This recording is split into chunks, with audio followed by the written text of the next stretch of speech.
Hello everyone, welcome back to Lytudiep channel. Stories of difficulties and difficult choices continuously come to Jame, from the story of his happy family and the pressure of work, but he still quietly accepts everything without telling too deep.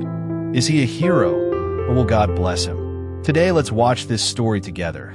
James never imagined that his life would take such a sharp, painful turn. Once the heir to a vast business empire built by his father, Mr. Hone, he suddenly lost everything.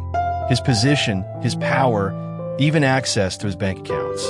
Without explanation, his father stripped him of all authority. But instead of reacting with rage or despair, James remained silent.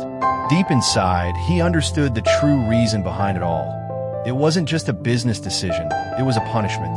A cruel method to force him to abandon the woman he loved. Deep. James bore everything alone. He didn't speak a word of his suffering to Deep or little Nee, her daughter.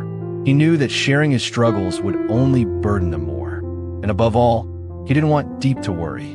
Love, to James, wasn't about grand declarations. It was about quiet sacrifice. He would rather carry the weight of the world on his shoulders than let a single tear fall from Deep's eyes.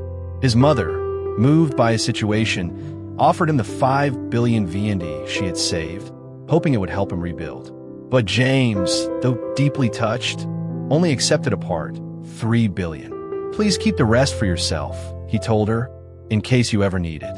I'll manage on my own. That wasn't just an act of pride. It was James's way of protecting her too. Determined to rebuild from nothing, James reconnected with an old friend, a textile factory owner, who had once invited him to invest. At the time, James had too much on his plate. Now, humbled but focused, he returned with a clear plan. He didn't just bring money. He brought knowledge, networks, and commitment. He proposed not only to invest, but also to help expand production, find new international clients, and manage operations. His experience and honesty impressed his partner, and together, they struck a deal. But business wasn't James's only focus.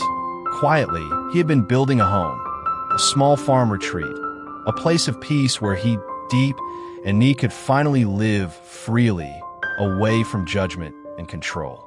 Though his days were packed with meetings and travel, he still visited the site whenever he could, watching it slowly come to life. Every brick laid, every wall painted brought him closer to the dream he was crafting, not just for himself, but for the ones he loved.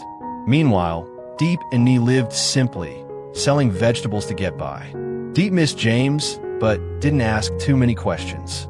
In her heart, she trusted him. And James, even in the chaos of his rebuilding, never stopped thinking about them.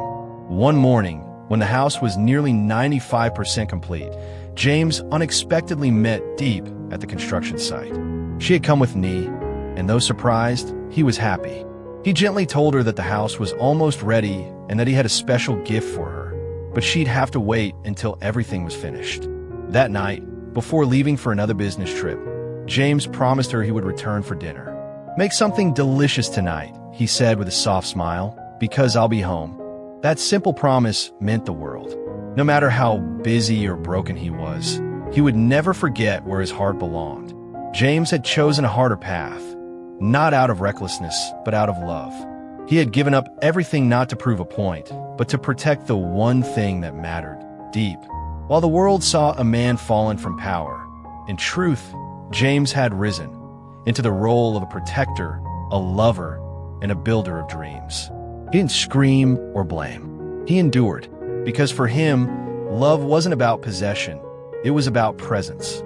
And he was willing to lose it all just to hold on to her.